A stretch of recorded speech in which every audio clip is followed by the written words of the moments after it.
Hello,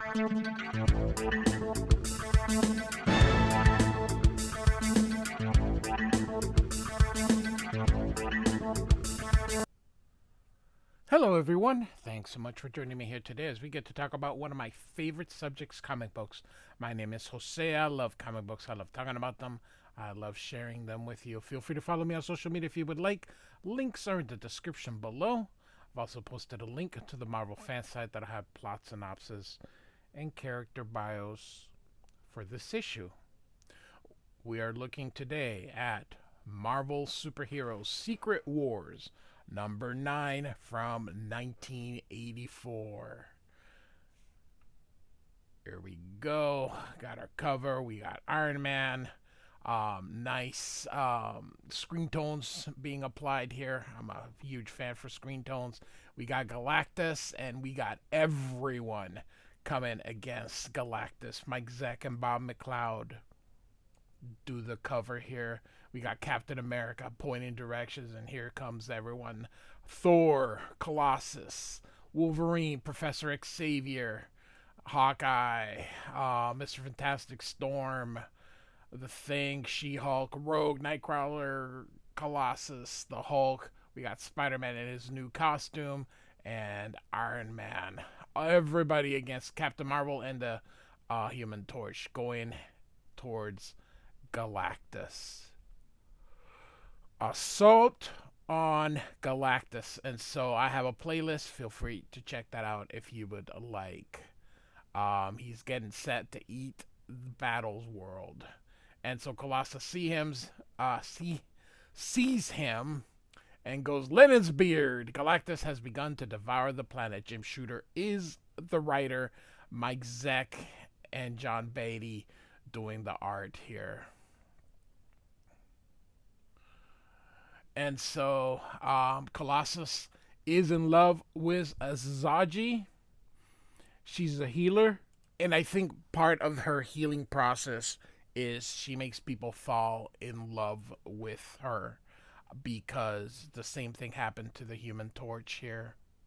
So Colossus says, I'm not afraid except for Zaji. If the end must come, let it come now while she lies in coma-like sleep. Zaji, I did not truly know beauty, nobility, and selfless compassion until I met you. It is just that your healing touch, your very life energy flowing into my body laid bare the depth of my soul to you. No, I cannot believe that even when first I saw you, somehow I yet knew that you were the one in all the universe I could truly love, and yet you love another. Strange, but it does not matter. I want nothing in return for my love. It is not some commodity to be bartered. I care only that you are well and happy. If it must be with another, I am content. I go fight for your life above all else, beloved Zaji. And let him who would threaten, even Galactus himself, beware. So Colossus is about to have words with Galactus. And here we saw Storm trying to basically create a storm to see if that does anything. And Wolverine goes, unbelievable, he's still standing. And Magneto says, moreover, Wolverine, he seemed not to notice. If we cannot so much as gain his attention. And Professor X, the way Jim Shooter writes the X-Men is definitely not the way that Chris Claremont does it. So, Professor X, silence, Magneto. I swore to Captain America that we will hold out against Galactus until his return. And we must. Henceforth, we are in combat communication mode. I will give all orders telepathically. You must obey instantly. And so telepathically goes, Rogue, take to the air and attack at once. Nightcrawler, Cyclops, follow up Rogue's offenses. And Cyclops thinks, I've never seen Professor X this intense before. It's because he knows this is suicide. And he continues here. I'll bet he knew all along that it would come down to this. That's why he seemed colder, harder, more authoritarian from the moment we got here. He'd mellow out so much in the last couple of years. Oh, forgive me, I had a yawn there. It was a sort of shock, but it makes sense now. It must be hard to send your children to their death. Something has appeared out of thin air near the machine. possibly a defense drone. And Storm says, Rogue, be careful. And Rogue says, I reckon I'm ready for anything, Storm. If it's dangerous, I'd best take it first. I'm hard to hurt. And so you see this drone here attack him, and Storm is concerned for Rogue and grabs her. And Magneto, yes, I know some people say Magneto, but it's Magnet with an O, grabs the this boulder with his magnetic powers. By the way, Jim Lee also says Magneto. And he says, the merest toy of Galactus blunts our offensive. And Cyclops says, keep hammering. And it knocks out the professors. And he telepathically says, do not concern yourself with me. Attack. And Wolverine's like, he'll live. Get that thing. And so Nightcrawler teleports up there, and he's trying to get rid of it. Of course, Cyclops says, no, it's too dangerous. Teleport your butt back down here. And he punches it. Not until I disable its sensors, and then it kicks him out here. And Wolverine says, all right, Charlie, he bought us a chance. Maybe with his life. Now what? And telepathically, Professor X says, Magneto, stand ready. Cyclops, full force optic blast. On my command, strike. And so in the village, you see our heroes seeing this basically nuclear bomb detonating here. And so, Captain Marvel, she goes, I don't know, but if that was the X-Men there, they're dead for sure. And Wasp is like, should we head up there now? And Hawkeye's like, no, we better wait for Cap and strike as a unit. So, on Doom Base here, which our heroes managed to conquer, Reed Richards says, hurry, no telling how long the X-Men can hold out. And Spider-Man says, yeah, where's the rest of the alphabet when you need it? And, this is not, I don't know who this is here. Where are Captain Marvel and Hawkeye? And who is this? There's Iron Man. I can't identify who this is. They went back to the village earlier to bring the Wasp body here for a decent burial. I hope they have a good sense not to attack Galactus before we arrive. Hulk, my friend, you are unwell. 'Twould seem gloom of Niflheim hangs in the air about you. And he says, I've had better days. And so, and Hulk explains that he seems to be losing Banner's intelligence, but he's not nowhere near savage. So he's not savage enough or smart enough to be a relevant factor. He's kind of like blah. So, oh, that was Ben Grimm. Okay, that's who that was here. So, Johnny, of course, is making light of all this, but Ben doesn't want to hear it. And then, of course, he transformed back to human, and then he gets mad, and then he ends up being the Thing again. Of course, the Thing is going to end up staying in Battle World for a little bit, and John Byrne will be writing and inking the series, but Ron Wilson will be the penciler. So he's all happy because he's got his power, and of course Iron Man. And by the way, Iron Man is Jim Rhodes during this era. He says the new Spider-Woman, she sure is weird. She's awful quiet, does a lot of staring at folks, and never cracks a smile. She turns up out of nowhere, claims she's on our side, but maybe I'll just have to keep an eye on her. And then of course he makes mention of her legs here. So one thing about Secret Wars, it was supposed to take over the course of a little over a week. So all 12 issues in about 8 days, 8 to 9 days.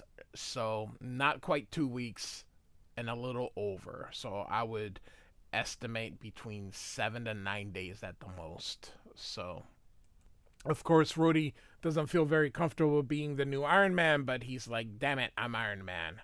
And so Spider-Man here is doing backflips here, and he says he's got his web shooters because of course this is the symbiote which creates it, and he's discovered that it just creates it out of nowhere. And Captain America's like, settle down, kids. And we're discovering some of the things that his new costume does here. Of course, like as I mentioned, it's a symbiote that will eventually become a Venom, and so Reed is trying to fly this ship here, and he's thinking about the Beyonder and what he's capable of, and then we get basically everything that's sort of happened here. And then he says, Galactus, he must be the key. And then Captain America panics. He says, Reed's heads up. We've been hit. And so they're losing the stabilizer, so they're going to have to land. But suddenly you can see someone catches it here. So, and it was Colossus. And he's a little hurt here. And so they're like, he's aggravated. His injuries, and Captain America says, you're going to have to be all right, son. We'll need your strength. It's do or die now, he says. And one of the things you notice, I don't know if you noticed, but Mike Zeck is not really putting in a lot of detail. I think he was under the gun trying to get these issues out. And Mike Zeck's never been a true monthly warrior. So you can see that doing these issues really, you can see in just the backgrounds here. Let me take it. I mean, just he practically draws Colossus's stick figure, and this is a nice larger panel.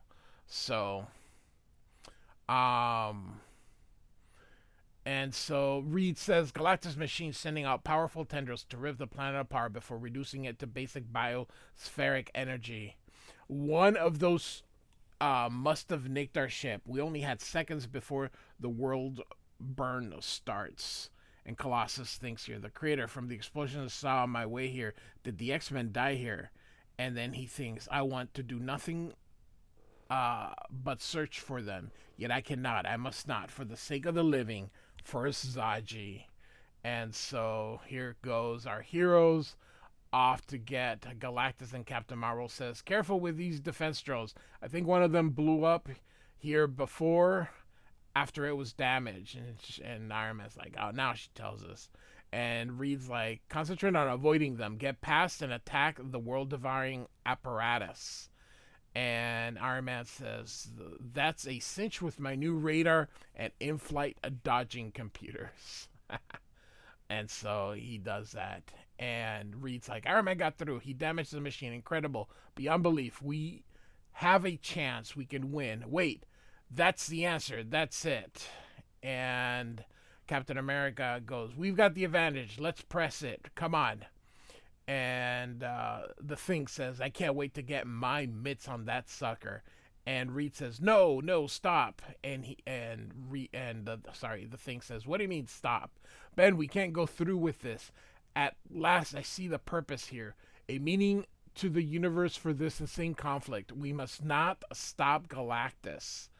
And here it says, suddenly, a wave of sheer force. He's hurling us back like so many leaves in the winds. Come up, ready, regroup, and renew the attack. And so they're ready to go. And Reed's like, no, wait, why don't you want us to fight, Reed? And Spider-Man's even like, what? And Reed explains here, can't you see that we've already damaged his machine? We've done the impossible. That means this fight isn't hopeless. We can win, which is precisely why we must not fight. We must let Galactus win. And Captain America says, what are you talking about? You're not making sense, Reed. And Reed says, I'm making perfect sense. For the first time, this whole thing makes some sense to me. I see a possible purpose in it. This is a chance to rid our universe of the threat of Galactus. All we have to do is let him win the contest. If the Beyonder indeed grants his wish, he'll be freed of his planet-consuming hunger at long last. And they're like, what if the Beyonder reneges? And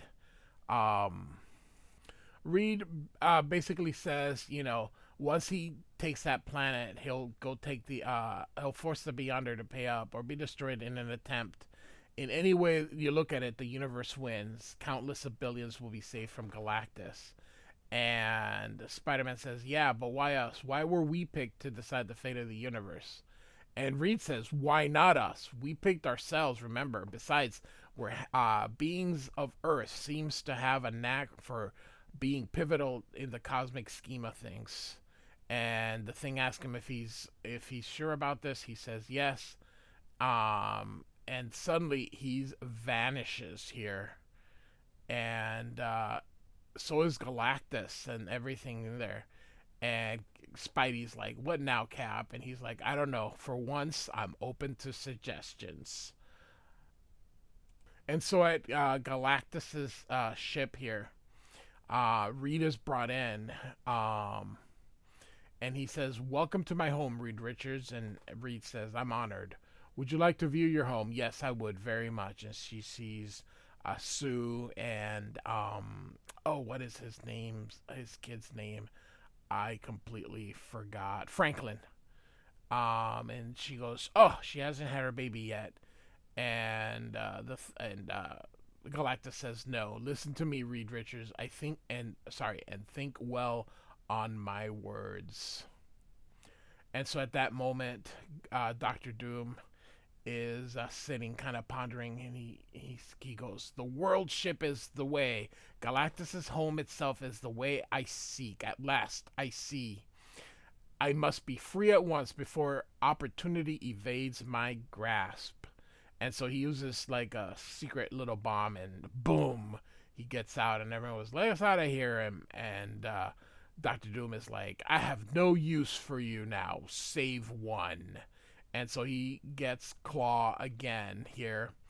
And Claw was in the Black Panther movies. He was played by the guy that, oh my God, played Smeagol, Gollum, or whatever from Lord of the Rings.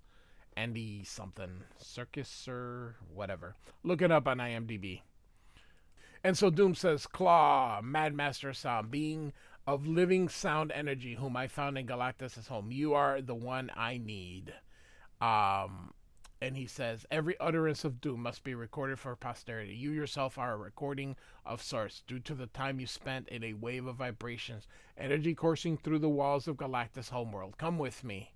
I'm going to the lab to dissect you." And he's like, "Oh, good." And so here, Galactus is trying to get the X-Men out, and Cyclops uses his optic blast, and the X-Men, you can see, are getting there, and he's like, "Oh, so good. I was tired of digging." So, all right. And um, they explain that, or Cyclops explains that Magneto pulled a thick layer of Earth and protection. Uh, Professor X says, "The blast still very nearly killed us, and now Captain America's people have returned to the village. We'll do the same," he says. So here comes everybody here, and they're all surprised that the X-Men um, survived, and Colossus sees Zaji, who's running, but she, of course, is running toward the Human Torch, and he's like, "I'm busy right now."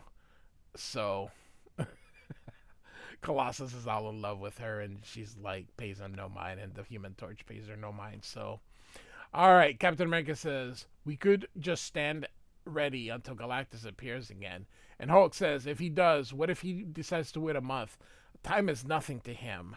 And Captain Marvel says, "Why don't we get some space-worthy bezels from Doombase and mount an assault on his homeworld?" And suddenly, um, someone appears here, and it turns out that it's Reed. And they're like, "What happened?" He says, "Not much. We had tea. He told me that I was a force of the universe, just as he is. That I'm an universal champion of life, just as he showed us. Just as he is an instrument of death, and he showed me Sue and Franklin, and that Sue hasn't had the baby." So, um, man, there's Jim Shooter puts in a lot of words here. Anyway, Reed says he's more convinced than ever that they just need to let Galactus do what he needs to do. If he's a champion of life, it makes sense to allow Galactus to win so that others can be saved. And of course, Hawkeye is like, we've got to fight. And Galactus returns here. And Captain America says, all right, listen up. I'm going to fight. The rest of you, come or not, do as your conscience dictates. And so these Hulk, Wasp, and Captain Marvel are with him. And he says, good. But first, he wants to thank Professor X for what they did. And he says, I hope you, the X-Men, and Magneto will come and fight side by side with us now. No one here will deny you've earned that much. He says, thank you. And Hulk is like, enough talk. Let's go. And so Doctor Doom is looking and he says, the battle against Galactus yet rages. Excellent. There is still time. And the Beyonder has opened his portal again. Perhaps a more closely observance what transpires senses the awesome significance of the next few moments. Perfect. But I must work quickly. The dissection must be completed and my apparatus assembled in mere minutes. And look at Claw here. And so, that's just funny. So here they go. They're fighting. And off they go. But Galactus, of course, is no pushover here. And you can see they try to continue to make the advances, but Galactus is not to be stopped. You can see him hitting the Hulk, and Thor is concerned heading toward him here. And so Reed must have decided to also fight, because there he is giving orders here. And so Captain America says, Richards, I'm glad you're here, but what made you change your mind? He says, I thought about it, what Galactus said, and I'm still not certain that in the cosmic scheme of things, what we're doing is right, but I realize just how badly I want to see my baby-born Cap. I want that more than anything, and I'm going to fight for it. So our heroes continue. They're trying to tear the machine. And Reed goes, no, leave the machine alone. Get Galactus, capture him, disable him if you must. He must not escape. And so it's too late. There he goes here. And Reed says, he's gone. We failed. And they're like, what's the big deal, says Iron Man. Yeah, we trashed his machine and drove him off. We won, man. And Reed says, no, we lost. Let me explain. Right about now, Galactus is entering his world ship. He'll probably take a last look around. A moment to look around. His last look. You see, he doesn't need this machine to devour our world. It just makes the energy absorption far more efficient. Under the circumstances, I'm sure he'll make do without. I see. It is beginning. He's devouring his own living world, perhaps the greatest energy source in the universe. Moments after that, he'll finish this godforsaken planet. We'll be next. We won't even be able to stop him this time. Then he'll probably consume all the sun too. He'll want every iota of energy available in case he must do battle with the Beyonder. We're dead men, says Reed. So Galactus is eating his home here and doing everything. And so you can see he's absorbing all this energy. And Dr. Doom says, now, Claw, these lenses I fashioned from your body so perfectly, singularly attuned to the energy of the world ship, will steal the power and draw it to Doom. And Claw says, Doom, Doom, Doom, Doom. So, Secret Wars number 9 by Jim Shooter, Mike Zeck with John Beaty. Like and subscribe. I do thank you for listening. Goodbye.